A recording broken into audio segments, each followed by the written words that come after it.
మన కోసం పోరాడాలి అంటే, మన కోసం అసెంబ్లీకి వెళ్ళాలి అంటే, మన గ్రామాలకు మేలు జరగాలి అంటే మనలో నుంచి ఒకరిని ఎన్నుకొని నిలబెట్టాలి.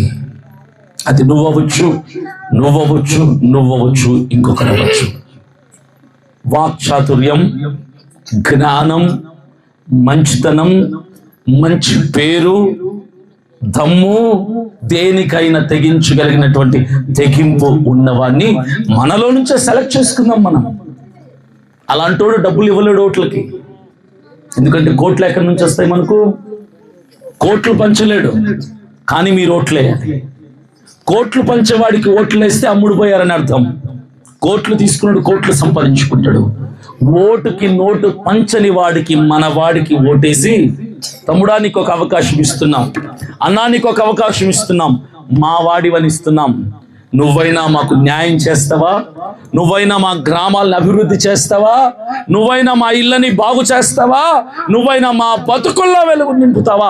ఒక్క అవకాశం ఇస్తాం నీకు అంటే, సరే అక్క, సరే అమ్మ, సరే అన్న, సరే అయ్యా, ఒక్క అవకాశం ఇవ్వండి అంటే ఇచ్చి చూద్దాం. ఒక్క అవకాశం ఖచ్చితంగా మీ నియోజకవర్గంలో ఉన్న అన్ని గ్రామాలు, సుమారుగా 1500 గ్రామాలు ఉన్నాయి అరకు నియోజకవర్గంలో, 1500 గ్రామాలకు మేలు చేస్తాడని నేను నమ్ముతున్నా. ఎందుకు తెలుసా? మనలో నుంచి వచ్చిన ఒకడికి మన బతుకులు తెలుసు. మన కోసం మంచి చేయాలంటే మన బతుకులు తెలిసిన వాడే చేయాలి తప్ప తెలియనోడు ఎలా చేస్తాడు? చేయడు. ఇంకెంతకాలం మన విలువలు, మన గౌరవం, మన బతుకుని అమ్ముకుంటాం సార్? ఇచ్చే 2000 కోసం, 3000 కోసం, 5000 కోసం అమ్ముకుంటాం.